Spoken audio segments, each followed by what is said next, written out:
Good afternoon, everyone. I know that this is a moment of profound relief for most of you because you've suffered through the burden of half a concert of Bach, and you're mostly here waiting and waiting for the modern, contemporary, radically experimental, deeply alienating, highly dissonant, and absurd music made by a person who feels the need to apologize for still suffering the condition of being a living composer. But I really do thank you for your generosity in allowing me this moment to share some musical ideas with you. The program explains a little bit about the title of this piece, October 1582, in which this extraordinarily strange, weird thing happened that I didn't know about until recently, which is there were these 10 days that didn't happen, October 5th through October 14th, 1582, while the Julian calendar was switched to the Gregorian calendar. And so people went to sleep on the evening of October 4th and woke up on the morning of October 15th. And then there were just 10 days that didn't happen. And so speculatively, I took this as an invitation to write 10 movements corresponding to these days of just sort of speculative, weird consequences that might have happened to this instrument had those days existed. So this instrument was flourishing. It was ubiquitous in the 16th century, and so I was kind of transported back to that time when one writes for the harpsichord, but thinking what a contemporary composer would do today if something in history had just changed in some way. And so I wrote these 10 short movements. That's the other important thing you want to know. Short. That's good, right? So if you don't like one of the movements, don't worry, there will be another one just that you also won't like, but it will happen soon. So there's that to look forward to. Each of these movements is something, here's the thing. I wanted to write a piece that was specifically for harpsichord, not a piano piece that could be played on harpsichord. That's like a disaster if you don't win any friends in the harpsichord community, and especially with this extraordinary virtuoso harpsichordist. So I wanted to write a piece that really used many of the intrinsic capabilities and capacities and qualities of this instrument that are very different than other keyboard instruments, and particularly the piano. And so I'll explain a few of those things in a moment. And I also wanted to do something that was really for this festival, this amazing space in this festival, and this particular concert. And so what Mahan asked me to do is to reveal to you something that I wouldn't do with other audiences, but I think on this premiere I'm going to do it for you. What is the secret meaning behind the titles of these 10 movements? So the first movement is called Falling Grace, and there's a falling motion. If you notice, the harpsichord has two manuals. There's an upper manual and a lower manual. And ornamentation is such an important part of the harpsichord repertoire. And one ornament, the simplest one, is moving from one note to a neighbor note, a kind of grace note. And there's a falling motion where with one finger, you can play, say, on the top manual, an F sharp, and you can slide down on the same finger to G. But then I thought, why not slide from the G on the top manual down to G sharp on the lower manual, and then from G sharp on the lower manual to A? And then what if you fell off the keyboard and you kept going? Well, there would be no sound unless you invent this series of desk bells that sit on Mahan's lap. So in that regard, I've expanded the harpsichord and extended it through this intrinsic layering, and sort of the modern contrivance was this lunatic decision to put bells on his lap. So that's Falling Grace. Cannon fire, cannon spelled like a martial military kind of apparatus, but in fact cannon with one N, C-A-N-O-N, is this musical form that was popular in the Baroque period and beyond. And so you're going to hear three cannons where the two hands are playing the same thing but out of sync in a very modern way, which is they're kind of what I call augmentation diminution cannons. So one hand is going twice as fast as the second for 2/3 of the time, and then in the last third it goes half as fast as the second, which is accelerated, so that they end up lining up at the beginnings and the ends, but the two lines are moving apart. It's very mathematical and very impressive. But it's like a fusillade of this kind of these three cannons, the first 27 seconds long and happening in an upper register, the second 18 seconds long in the middle register, and finally a 9-second canon in the lower register. So that's the second movement, that's cannon fire. Omnibus, there's an omnibus progression that we actually associate with 19th century music, and I won't bore you with a music theory lesson on that, but I make this pattern, this very virtuoso, elaborate pattern that Mahan plays 4 times. But by and by, the sound of the instrument deforms using these special continuous glissandi pedals that I've added. And so now we've extended the harpsichord into the electronic realm. So this is amplified harpsichord with an electronic intervention. And it just goes from this very tonal thing to something very, very strange, and I call that the key of W. Sky is a movement in which Mahan plays at his own tempo these chords. He builds up these sort of 6 or 7 note chords that are actually very much kind of jazz harmonies to my ear.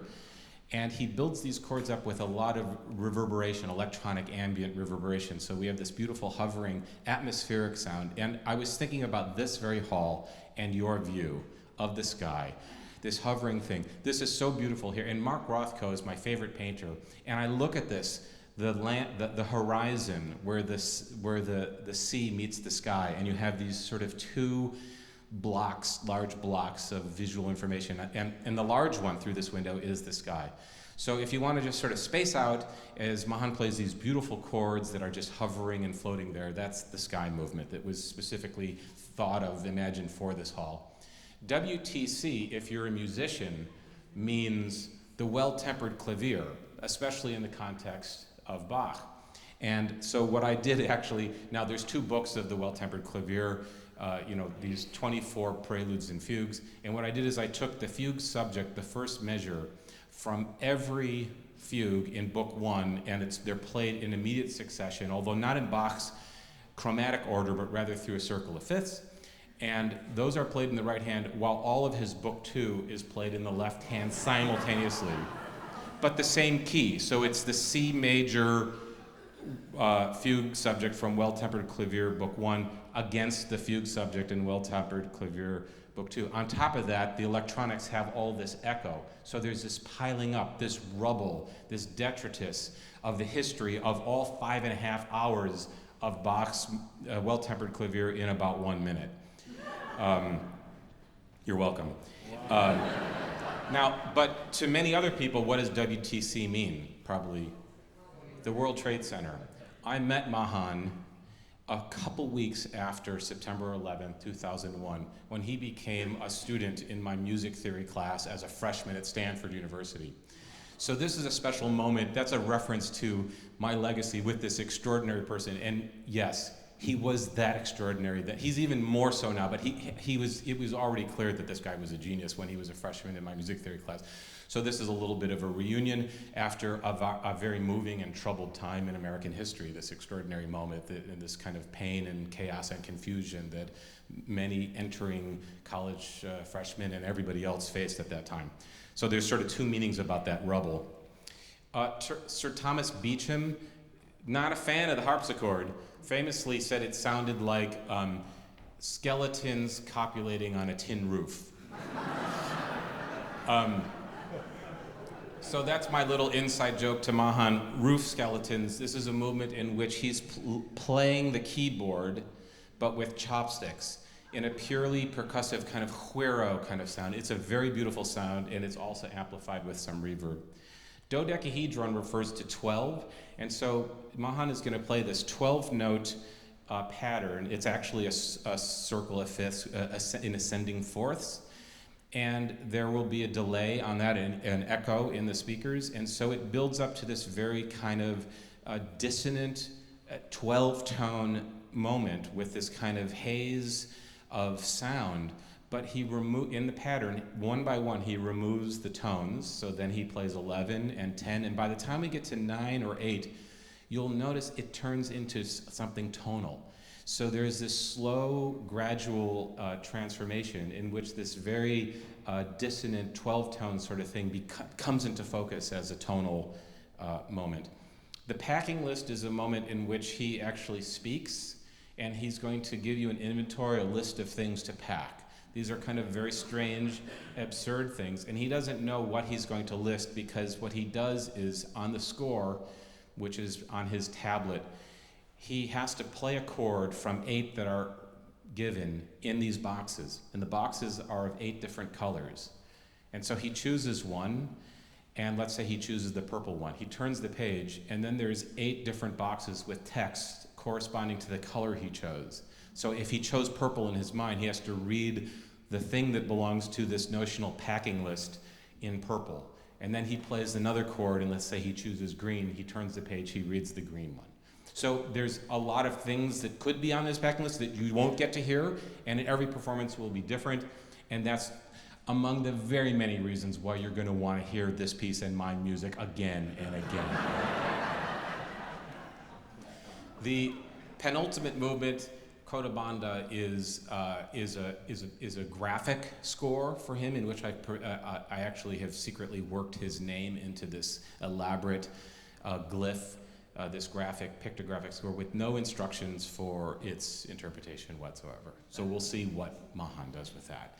Coda Banda was the king of Persia, and Mahan, as you may have read, is of Persian descent and Iranian American, and so I wanted to sort of think about that legacy a little bit. Coda Banda, unlike many of the other kings who were kind of tyrants and dictators, he was a very, very sweet king and a very productive ruler of Persia. Finally, Turn, Turn, Turn, like some of my other pieces that are silent pieces. This is a movement that was performed in silence. You know, I said there are these other composers that I know, friends of mine, and I'm like, oh, you're making music that has sound? That's so 20th century.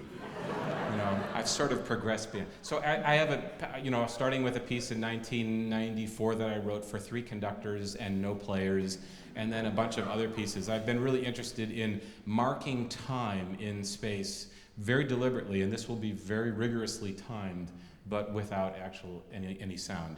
But the timing is marked in part by turning of pages, and so we have this kind of biblical reference of turn to every season. There is and turn, turn, turn. Of course, some of you may remember the English rock group, the Byrds. Well, how are the Byrds, that rock group, spelled? It's B-Y-R-D, like William Byrd. And among the amazing attributes of this instrument, which, as you heard, has different timbres for the different manuals. It can be changed. There's a buff sound. You can couple the 2 manuals together, all of which are used in my piece. In this movement, there's a strange thing that you can do to the lower manual, which is you can actually detach it from all of the strings. So you can play the lower manual, and it produces only the sound of the keyboard itself. It doesn't actually strike any of the strings. There is a lengthy quotation from William Byrd's piece called Bells. So it's bells yet again in the 10th movement, but silently. A lot of inside jokes, things that please me greatly and will have no meaning to you whatsoever. Anyway, I thank you for your generosity in giving those of us who are still living a chance. Please welcome to the stage Mahan Esfahani.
Pecking list.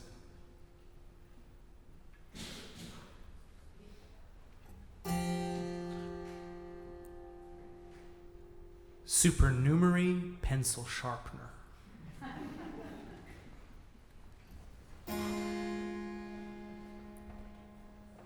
Mascara saddle.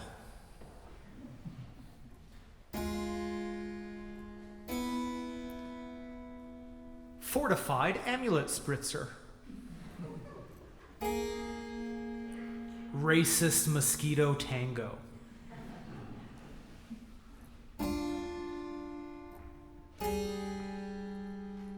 Quarantined algebra genius.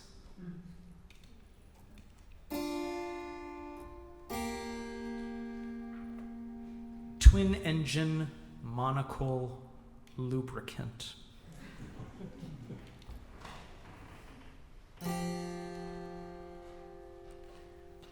Precocious cat keys.